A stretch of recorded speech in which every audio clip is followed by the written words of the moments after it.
Hey guys, welcome back to Contest Prep University. I'm Joe Klemczewski with Adam Atkinson. We are in episode 9, final episode of different divisions having different approaches. That's what we've been covering this entire series. And we're ending with men's bodybuilding, just like women's bodybuilding. Now that we have so many divisions that can pull in different forms of the physique look, different aesthetics, and maybe slightly nuanced differences in conditioning, men's bodybuilding is men's bodybuilding. I don't think that has really ever changed, but we are seeing maybe the top end of what human genetics can handle, even as pharmacologically enhanced as possible. But in the last couple of years, what are you seeing from the drug-free side on the amateur and pro side to the NPC and the IFBB? What do you see the entire trends heading toward, Adam? Yeah, if I were to guess where the future of this is going to be, I think we're going to see a lot of top drug-free pros being in classic physique. And I feel like that's what natural bodybuilding kind of is. It technically is classic physique to me. And I love that. And that's nothing to take away from natural bodybuilding. I love both sides of the sport.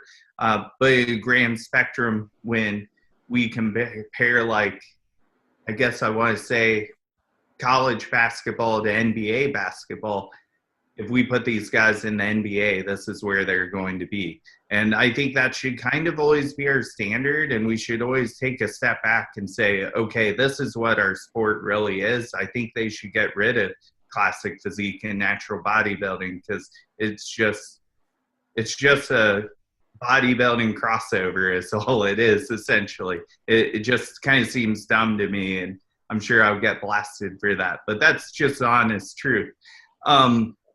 But like you said, there's all these chemical differences now, and I think the introduction of growth hormone was very highly impacting on the sport, and who knows where it's going to be in 10 more years. I know we're finding a lot of things about just using injectable L-carnitine and things like that, helping people store more glycogen. All these small things we're finding are going to add up on a big level. So it does seem kind of capped, but I think all of a sudden we're going to see this explode, and we're going to start seeing guys who are shredded at 320 or 350. Also, the popularity of the sport, I think more people are kind of finding their calling. Like, where the heck did that big Ramey guy come from? I mean, that guy is the biggest guy I've ever seen. There has to be someone like him lurking somewhere that we just don't know about yet. Yeah, and just speaking of the difference between natural and not, on the natural side, you have those genetic freaks. You see them. You see people like a Doug Miller or Martin Daniels, or even on the lightweight side, so like Brian Whitaker, and you could say, man, with 2 years of PEDs, you could be on that Olympia stage and probably a threat to win it. You've got those genetics, maybe even better.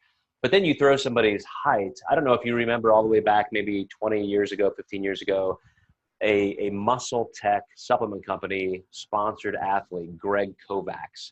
He's one of these guys who, he was probably 6'5", 6'6", like some of the strong men, Brian Shaw. So he shows up at, like you said, 360, 380 pounds. And it's like, oh my gosh. I mean, it looks like two competitors were glued together. But in terms of the overall look, I'm still seeing that there's not much matriculation between, they still want the most muscle mass, get your conditioning, well enough to where the glutes are shredded. You're still going to have that Phil Heath, Dexter Jackson type conditioning, but with the most size and symmetry. I mean, that's somebody like Jay Cutler, who you could argue didn't have necessarily the greatest symmetry, but there was a lot of size everywhere and not necessarily weaknesses anywhere. Yeah, I think a good matchup was when Sean Roden did take down Phil Heath. Just seems like purely because of abdominal symmetry and having the smaller waist. And it was a close match. Phil had, as always, a huge back. And I said, if Phil wins, it's going to be because of that. If Sean wins, it's going to be because of symmetry. And I was a little cautious about saying that because this is the extreme. Does symmetry really matter? And I think we take two different extremes, small waist versus big waist. It actually does matter, because when have we ever seen an Olympian in the past, 8 years with a waist that small? That was definitely a very big extreme. And even if Sean had competed against Cutler, his waist would look way smaller compared to his. So I think when you're battling extremes, sometimes those small nuances can make a really big difference. And for the guys leading up to that level, I mean, you may be in the NPC or one of the natural federations, and you're just trying to get that pro card. That's where you need to focus on just your overall best package. So, you may not yet be there on a size level, but you still need to make sure you're lean enough. You still need to understand you're going to be standing next to guys with just unbelievably shredded glutes. And now it's all about, can you peak well? Can you be full enough? Are you staying hydrated? All the things Adam and I talk about with keeping sodium in and just to maintain that full, healthy muscle tissue look for an entire contest day. Those little things matter, especially standing next to guys that have advantages in some areas against you on almost every level at every stage. You just got to make sure that you are taking care of every single variable yourself. Yeah, I still always agree that nutritional foundation is always key, no matter what you slam on top of that. You got to be fueling yourself properly, and chemically that can change some of the things you might need. You might need more protein with certain things versus other.